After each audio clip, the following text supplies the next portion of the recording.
There is a crisis unfolding across the African continent. And this is a crisis that is very significant because it is not discussed.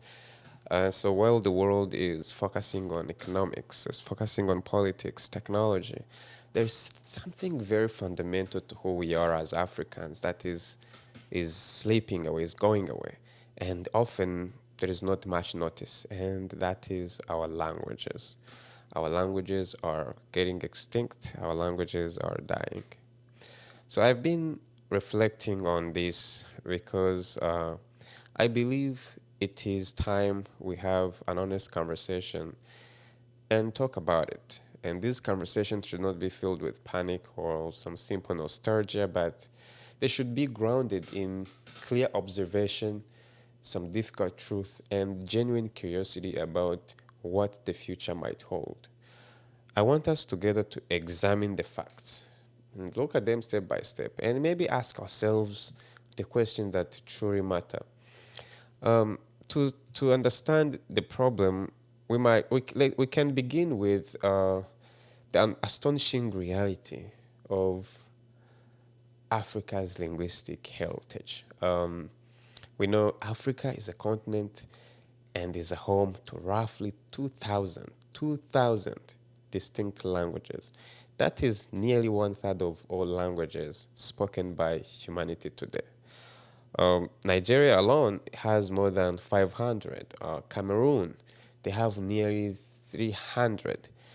And these languages range from the melodic tonal systems of West Africa to these extraordinary click consonants of the Khoisan people in South Africa. I'm sure you've heard of them.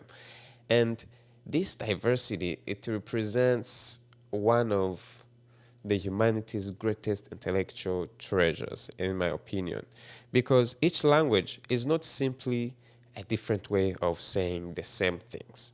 Languages, they are different windows into reality itself. They carry these unique concepts, um, philosophies, moral frameworks, and the knowledge systems that have been developed over centuries of lived experiences.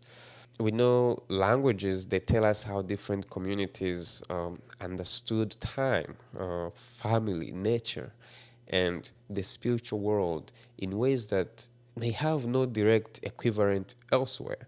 So languages are pretty important, and the issue that they are getting extinct slowly, I think, is concerning for all Africans.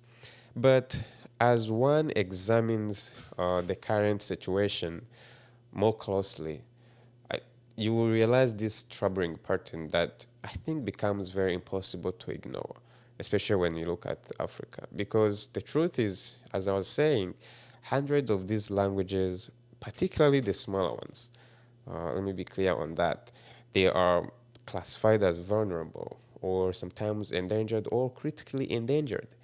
And the global linguistic surveys, they also show that up to 10% of African languages could cease to be spoken within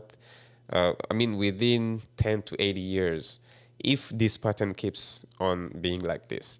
And this is a part of a larger global phenomena where languages are vanishing at a rate of roughly one every 2 weeks. And this is troubling. And so I want to be precise here. And I want to be precise because I think accuracy matters and because nuance is very important. So, what I'm saying here does not mean that African languages as a whole is dying.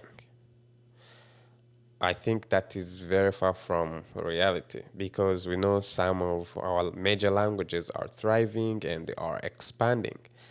Swahili continues to grow as a lingua franca across East Africa. Hausa, Yoruba, Zulu, Amharic, and Wolof.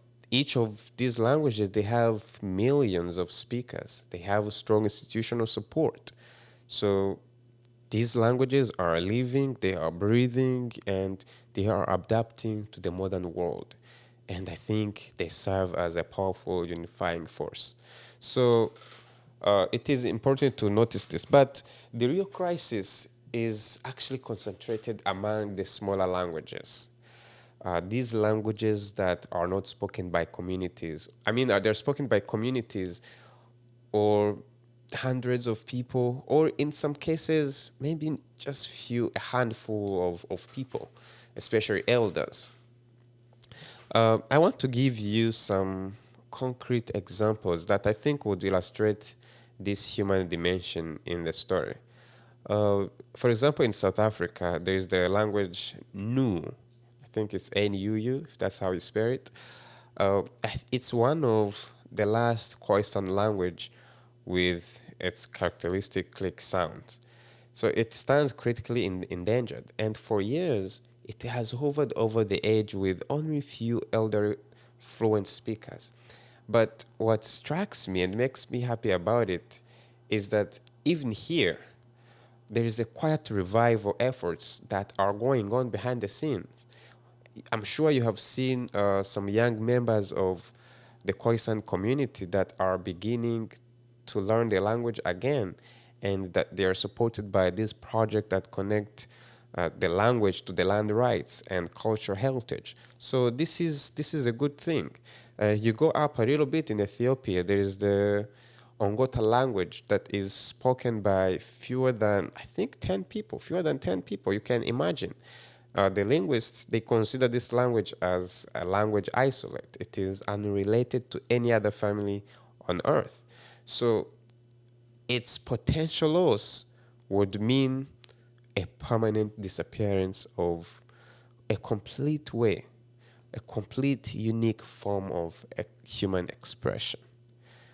You can now imagine across Cameroon and different other parts of Central and West Africa, you will find dozens of languages in similar way, and each with very small speaker populations, and they're struggling against the pressures of modernization and slowly disappearing just like that. And this brings us to an important question. Why is this happening? What forces are driving this quiet shift? Uh, and my understanding of this when I try to answer these questions or discuss with people, uh, I think the roots are complex, and I believe they stretch back many decades during the colonial period. Um, the European languages were established as instrument of administration, education, and commerce. And so after independence, many African states, they retained English, French, or maybe Portuguese as an official language, with often understandable hopes to foster the national unity and, of course, to maintain the links in the global economy. Uh, Over time, I think this idea has created a very clear hierarchy. For example, if you've been colonized, or maybe you look around, you will realize that there's some former colonial languages, they became strongly associated with opportunity, jobs, and of course modernity. Um, I don't know, but if some parents, you know that some parents who wanted the very best for their children, they made it practical, like a practical choice to prioritize these languages at home. So they started speaking these languages. And of course, if you go to school, or you can relate with this, in many schools, we know children from diverse linguistic backgrounds. Uh, they are now, in most cases, primarily taught in a language they don't speak, or they don't speak fluently, which I think can create a real barrier to learning. So, urbanization, of course, years after independence, the urbanization has intensified the pressure because, as we know, as million people move from villages to cities in search for better lives, the social environment naturally favors a widely spoken language. And if you go to entertainment or media or things we watch on internet, the media and the internet, all these platforms, they shape young minds and they overwhelmingly use the major languages, which leaves a little daily space for these smaller languages. In some cases, very less likely to be spoken. And so, if you don't speak a language over and over again, it definitely is going to extinct. And so, um, one must also acknowledge, of course, some internal dynamic because in some regions that are some languages that are very strong, somehow they contribute to a gradual displacement of some smaller languages in the neighbor through, of course, some economic and cultural influence. Um, because there could be a language in the neighbor, let's say in East Africa, it's a big language like Swahili could displace a lot of smaller languages in the region because uh, by speaking Swahili, you have access to a wide range of speakers, business opportunities. You know, you have this big network of communication that you can be able to express things, and so, and that leaves smaller languages and no room to, to flourish.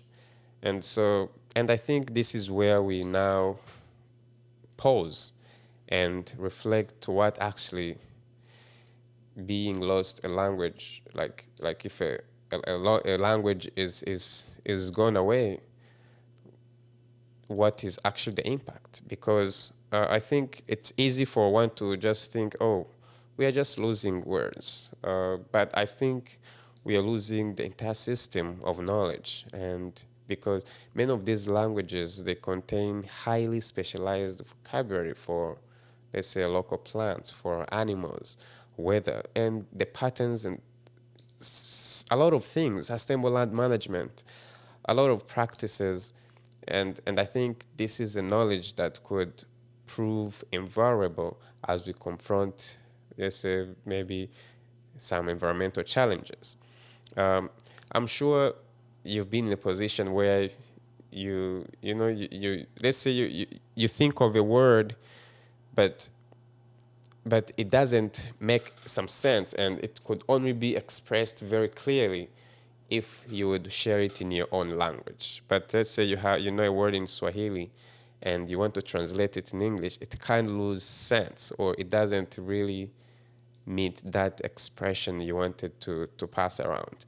And that's how powerful languages are. We know languages, if they carry proverbs, they carried stories or some oral histories, and all these things they define the moral framework and a collective memory of a society or a community that speak it. And so for communities themselves, I think the loss of these languages it often brings a deeper cultural and psychological cost because it's going to weaken the connection to ancestors and it's going to diminish a sense of distinct identity. If you've been in a conversation or been around people speaking a different languages, you've seen the big smile and the pride in how they find identity and a deep connection in just speaking the same language. And I mean, this is even in some cases where people just meet randomly, let's say anywhere, they don't know about each other, but somehow when they know they can speak the same language, like the connection starts there. But even while recognizing the seriousness of this situation, I think I find myself resisting some simple narratives that I think are inevitable to decline. Because the truth is, Africa has unique strength when it comes to language. We know multilingualism is embedded in our cultures. In fact, most Africans they grow up speaking several languages fluently, which I think is a remarkable cognitive and social ability that gives us this natural flexibility. So I believe we can preserve our heritage languages while at the same time mastering the languages of a wider communication.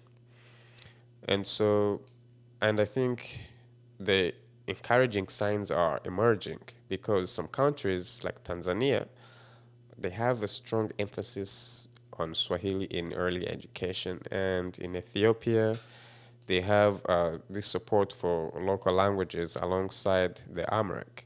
They are they're showing some improved educational outcomes through mother tongue based approaches.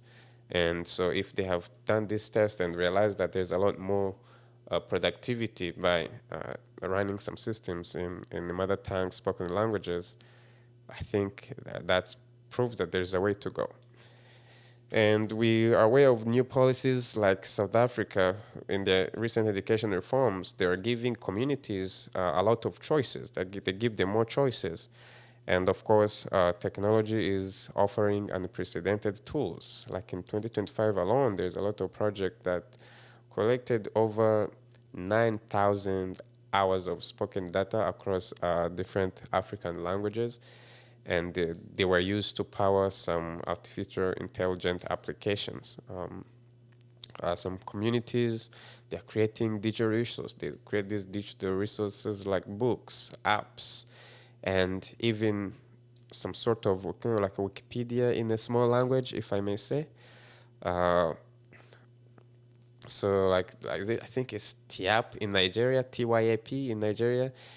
Some young Africans are, returning to music, storytelling, and social media to keep their languages alive. They are sharing everywhere. And I think it creates a fascinating contradiction we must wrestle with because we are living through a period of genuine linguistic endangerment, but also a moment where tools, awareness, and community energy to combat it are stronger than it has ever been in history. So the question before us then is it's not whether the language will disappear, but which ones do we choose to fight for and how? I think that is an important question most people can answer or you can think about. So I want to challenge each one of us with some honest questions. I think we should go take away and consider.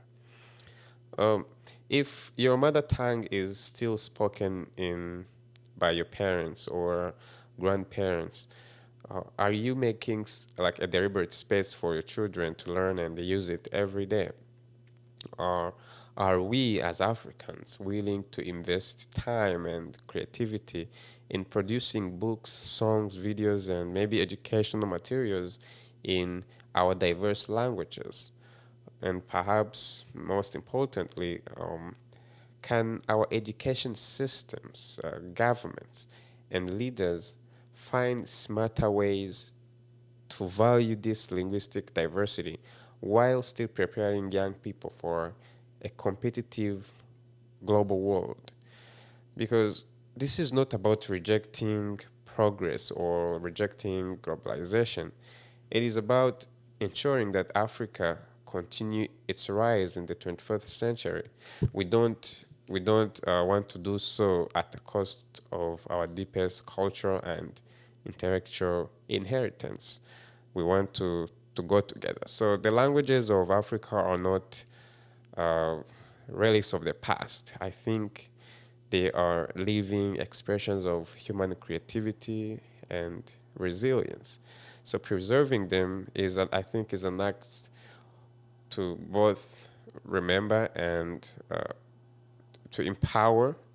And I think it's a job for each one of you and me, and we can do together to preserve these languages and stop them from extinction. So I want to thank you for taking your time to watch, and hopefully you have reflected on this important topic today. I truly want to hear from you in the comments. I want you to tell me what is your mother tongue and maybe how is it being passed down to your family.